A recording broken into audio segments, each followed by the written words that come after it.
சோளக்காட்டில் விளைந்துள்ள இந்த மக்காச்சோளத்திற்கு உரம் வைக்க வயலில் கால் வைத்த ராஜேஸ்வரி வானத்திலிருந்து வரும் மின்னலால் தனது உயிர் போகப் போகிறது என்பதை நினைத்து கூட பார்த்திருக்க மாட்டார்.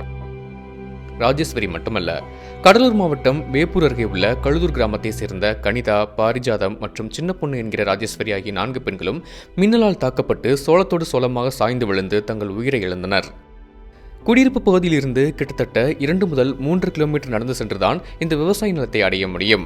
கால்வாயை கடந்து அடர்த்தியான சோளப்பயிர்களுக்கு நடுவே விவசாயிகளுடன் சேர்ந்து DW குழுவும் பயணித்தது.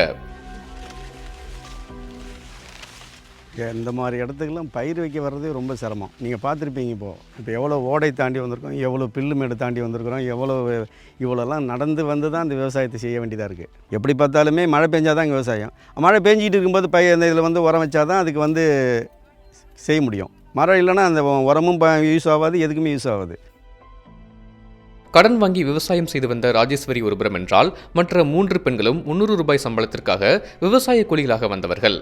மழை பெய்தாலும், இடித்தாலும், மின்னல் வெட்டினாலும் வயலுக்கு சென்று வேலை பார்க்க வேண்டிய கட்டாயத்தில் விவசாயிகள் உள்ளனர்.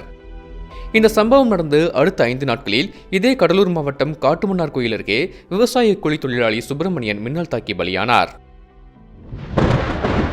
வெறும் இடிமின்னல் தானே, வெளியில் சென்றால் நமது உயிர் போய்விடுமா என்று நீங்கள் நினைக்கலாம். ஆனால் புயல், வெள்ளம், கனமழை, சுனாமி என வேறு எந்த தீவிர வானிலை நிகழ்வையும் விட மின்னல் தான் ஆண்டுதோறும் அதிகமான உயிர்களை கொண்டுள்ளது.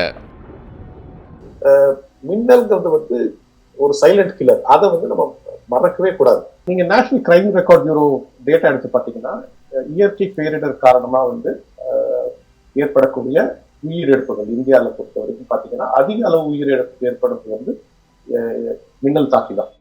இந்திய வானிலை மையம் இடிமின்னலுடன் கூடிய மழை உள்ளிட்ட எச்சரிக்கையை வழங்கி வருகிறது. இந்த எச்சரிக்கைகளை தாமினி போன்ற செயலிகள் மூலம் தெரிந்து கொள்ள முடியும். ஆனால் கிராமப்புற விவசாயிகள் இதுபோன்ற தொழில்நுட்பங்களை பயன்படுத்துவது சவாலானது. ஒரு பாசிபிள் சொல்யூஷன் என்னன்னா, இந்த மாதிரி ஒரு alarm system, electro magnetic waves வச்சு ஆட்டோமேட்டிக்கா ஒரு அலார்ம் சிஸ்டம் ட்ரிகர் ஆகிற ஒரு சொல்யூஷன் இருந்துச்சுன்னா அது பண்ண முடியும். வானத்தில் இருந்து வந்த ஒளிக்கீற்று விவசாயிகளின் வாழ்க்கையை இருளாக்கியுள்ளது. ஆனால் முன்னெச்சரிக்கை நடவடிக்கைகள் மூலம் விவசாயிகளின் வாழ்க்கையில் அரசு ஒளிபாய்ச்சுமா என்பதை பொறுத்திருந்துதான் பார்க்க வேண்டும்.